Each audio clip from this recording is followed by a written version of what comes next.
Hi guys, and welcome to yet another case review. This is the Xigmatek Scorpio mid-tower gaming case. Yeah, this is the second case review.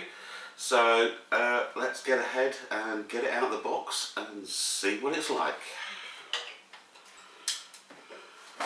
So first thing we notice, nice deep feet, lots of clearance underneath for the PSU to draw lots of nice cool air in. Right, we'll start on the top. So we have a magnetic dust cover for 120mm exhaust fan. We have an embossed side panel at the back for your cable management. Around the back we have, it's very short on expansion slots. We only have 4 expansion slots, but it is a slightly shorter case, so this is definitely only micro ATX. You definitely couldn't get an ATX board in this case. So micro ATX or micro ITX are really much your 2 options on this. Again, we've got space in the back for a 120mm fan. It does have extended holes, so you can move the fan up and down on the back, and there's the opening for the power supply.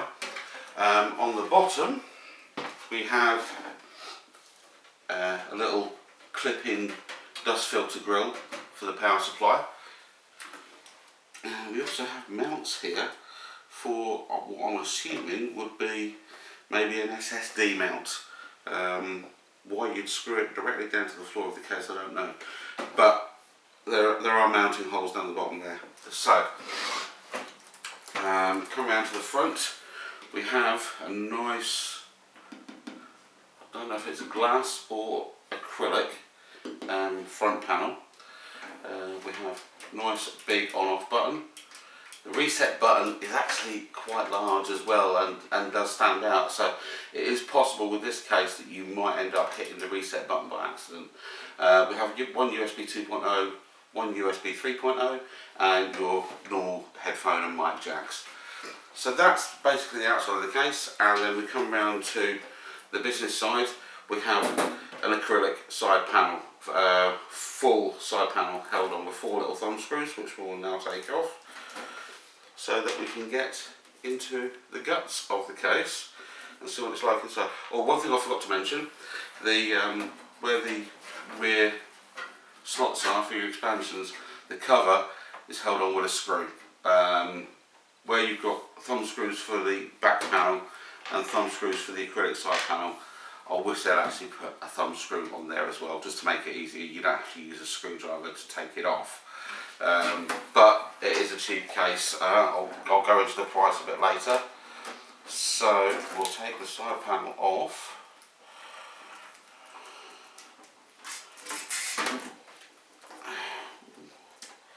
Little washer just has to stay in that one. So I've actually put the washer for that one underneath, I think. That's just a moulding. Okay, so we'll, that is tinted acrylic. Does have a protective film both sides, so that while you're working on building into the case, doesn't matter which way down you put this, it's going to protect the acrylic from getting scratched. We'll put that down there, and now we will go into the inside. As you can see, it does have a PSU shroud.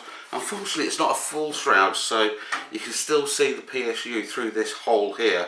So if the power supply that you put in here has a big sticker on the side of the power supply that exposes to this side, it might be something you'll want to just warm up the sticker a bit, melt the glue, and peel the sticker off, just to make it a nice plain black view through here. Bearing in mind, all of this is visible through that tinted side panel, so even a tinted panel is not going to cover up a dirty great big sticker on the side of your power supply.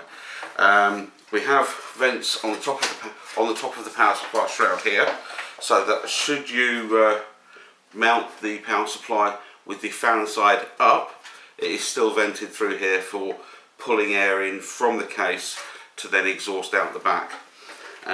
We have several holes for routing cables.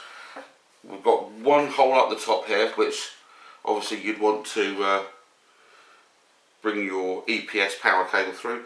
We've got a couple of holes down the back of the power supply shroud here for bringing up your front panel connectors and your front audio. A couple of holes, cable routing holes here for bringing your 24 pin through, etc. And another couple here. It does actually look like this case has another 2 mounting points here to maybe mount an SSD behind the panel. So you put your screws in there for an SSD. The case does have actually have an opening down the front, so you could actually fit a radiator in here for water cooling your CPU. Looks like you probably only get maybe a 240 or a 280 in there. Nothing bigger than that really. The front panel, I don't know if you can actually, I don't know if the cameras can actually pick it up, but it is very opaque, so you can, but quite visible through. So if you put, if you just had ordinary fans in the front here, which will draw air up through the bottom of the opening in the case, in the front of the case, you could actually put LED fans in here. So it would just give it that flashy look. I mean, you could put two LED fans in the front, an LED fan in the back, and an LED fan in the roof, just to go full LED and just make the case look nice and flashy.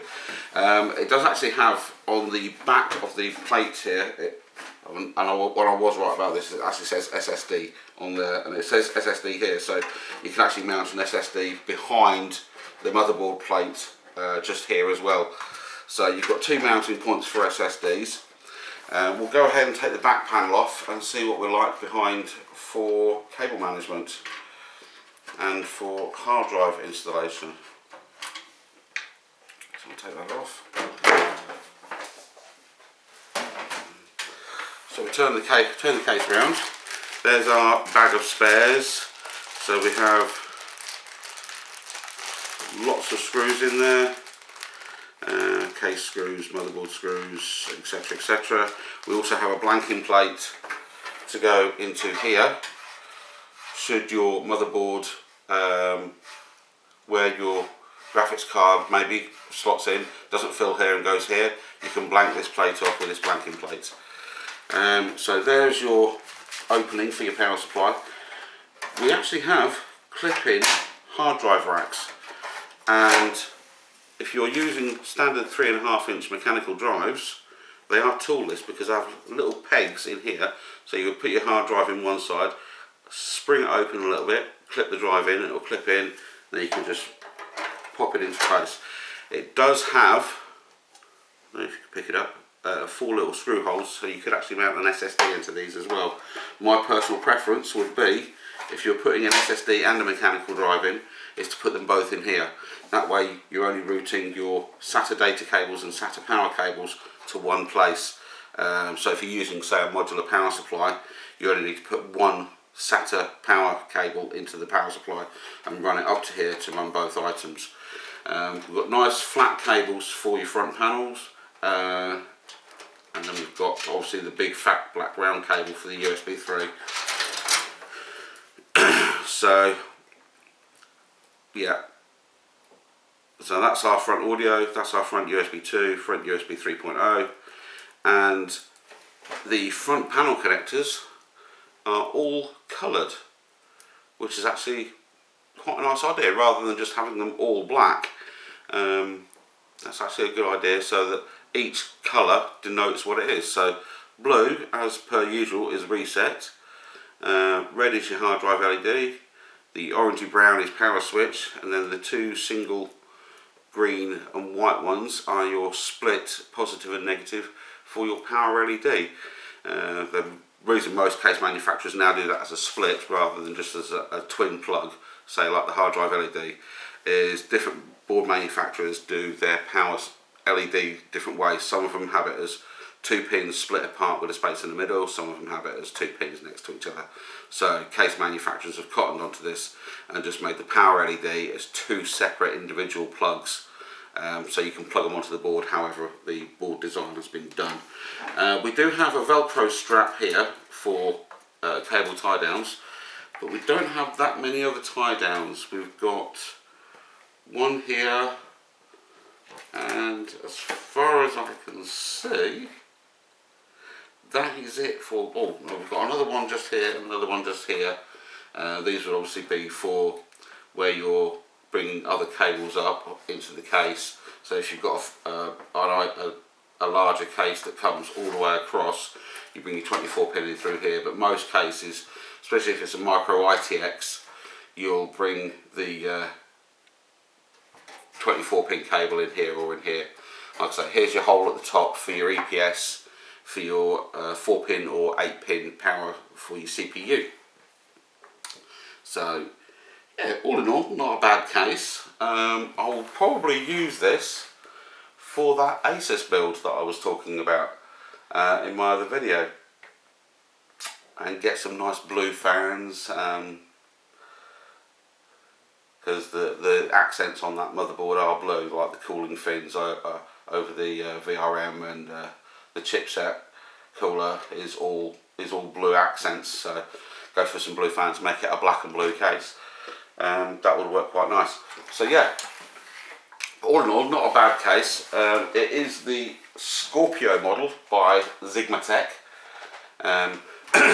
Like the one I reviewed last time, this is from CCL via their eBay shop. So again, no shipping, even though it is under the £50 that they would require you to spend via their direct online website.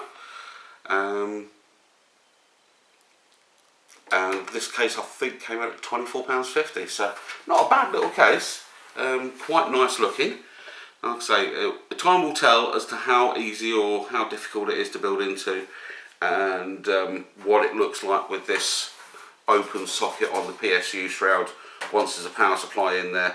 But like I say, because it's got these quite deep feet, it does give plenty of airflow. So I think when I put a power supply into this, it's definitely going to be a case of fan side down, so it draws the air in from underneath to cool the power supply. It's not drawing warm air in from within the case itself via the vents in the top here.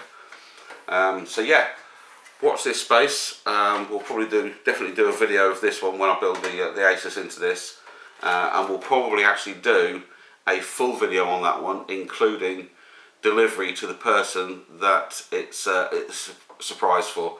I can't wait to see their face when they see their new PC, especially considering the machine I know they're running at the moment, which is a bit on the slow side. It's a bit of an old one. I built it for them 2 or 3 years ago, and they've been struggling with it for the last year or so. So it's going to be interesting to see what they think of their new machine. So that's the review of the Xigmatek Scorpio mid-tower mini ITX, mini ATX gaming case. If you like the video, please pop a like on it. There should be a link somewhere down here for the subscribe, and down in this corner somewhere should be a link to one of the other videos that I've uploaded, probably the one where I talk about the Asus board that's going to be going into this case. Please, if you like this video, pop a like on it down in the bottom there, and hit the subscribe button to get more content like this to your inbox. If there's anything that you'd like to see, be it a review or a build, or just a general chat about what I do and why I do it, then pop a note in the comments, and we'll see what we can do for you.